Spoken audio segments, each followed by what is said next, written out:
কক্সবাজার পৌরসভার 1 নম্বর ওয়ার্ডে কুতুবদিয়া পাড়ায় যে বিশাল জলবায়ু উদ্বাস্ত জনসংখ্যা আমরা বসবাস করছি, এই জনসংখ্যাকে স্থায়ী বসবাসের নিশ্চয়তা দিতে হবে এবং বন্দোবস্ত দিতে হবে। যেখানে বড় বড় সেতু হয়েছে, পদ্মা সেতু, মেঘনা সেতু, সেই ফেরিঘাট গুলো বসে আছে, সেই ফেরিঘাট গুলোকে এখানে এসে দেওয়া যায় না।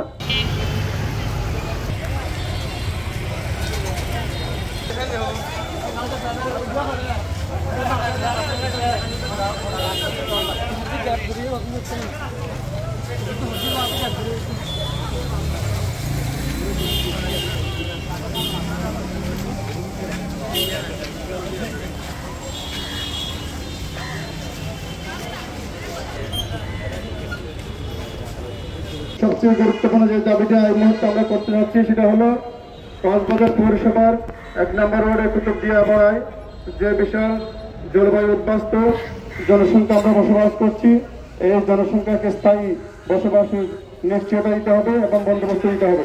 এই দাবিগুলো আদায়ের মাধ্যমে আমরা কক্সবাজার কুতুবদিয়া সমিতির নেতৃবৃন্দ যারা সেখানে উপস্থিত হয়েছেন আগামীতেও এই বিজয়ের ভূমিকা পালন করবেন। আমরা কক্সবাজার জেলা প্রশাসনকে জানাতে চাই আমাদের দাবিসমূহ অত্যন্ত মানবিক এবং ন্যায়সঙ্গত।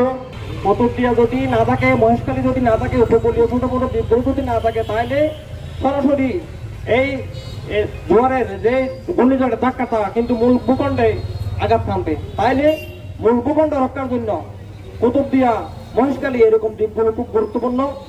আপনারা চিন্তা করেন যদি কুতুবদিয়ার অস্তিত্ব বিলীন হয় তাহলে বাঁশখালী থেকে ওইদিকে আনোয়ারা থেকে শুরু করে এদিকে মহেশখালী যদি না থাকে তাহলে আমার চকরি এগুলো কি উপকূলীয় অঞ্চল থাকবে? তাহলে এই উপকূলীয় গুরুত্ব বিবেচনা করে কুতুবদিয়া, মহেশখালী এরকম দ্বীপগুলো রক্ষার জন্য সরকারকে এগিয়ে আসা উচিত বলে আমি মনে করি। প্রিয় সহকর্মী সাংবাদিক ভাইয়েরা, আপনারা একটু ভালো করে ফলো করবেন আমাদের বক্তব্যগুলা, আমাদের মিছিলের কথাগুলা, আমাদের রেলের কথাগুলা, কুতুবদিয়ার প্রাণের দাবিগুলা, কুতুবদিয়া পাড়ার মানুষের প্রাণের দাবিগুলা আপনারা প্রিন্ট মিডিয়াতে, ইলেকট্রনিক মিডিয়াতে আপনারা ভালো করে প্রচার করবেন। যেখানে বড় বড় সেতু হয়েছে, পদ্মা সেতু, মেঘনা সেতু, সেই ফেরিঘাট গুলো বসে আছে, সেই ফেরিঘাট গুলোকে এখানে এসে দেওয়া যায় না, নিশ্চয় দেওয়া যায়। আপনার কাছে আমরা অনুরোধ করি, দাবি জানাই মাননীয় জেলা প্রশাসক সাহেব, আপনি দয়া করে মেহেরবানি করে মাননীয় উপদেষ্টাদের সাথে আলাপ করে সেই ফেরিঘাট গুলো এখানে কুতুবদিয়া, মহেশখালীতে আপনি একটু ব্যবস্থা করুন।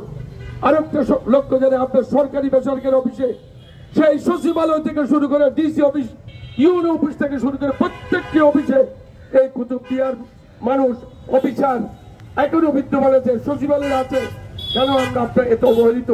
যে কুতুবদিয়া যদি সংরক্ষিত না হয় তাহলে মূল ভূখণ্ড আঘাত থামবে, মূল ভূখণ্ড ধ্বংস হওয়ার সম্ভাবনা রয়েছে।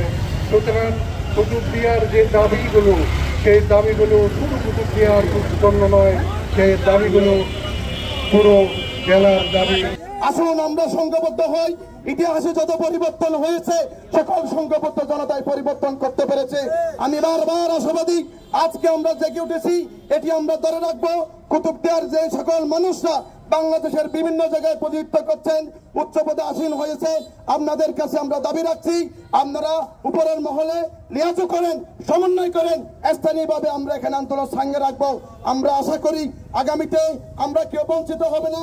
আগামীতে যারা সরকার আসবে, রাজনৈতিক সরকার আসবে, তাদের কাছে অনুরোধ করব আপনারা জনগণের কথা শুনুন। যদি জনগণের কথা না শুনেন অঙ্কুরে বিনাশ হয়ে যাবেন, সেটির প্রমাণ কিন্তু আপনারা অতীতে পেয়েছেন।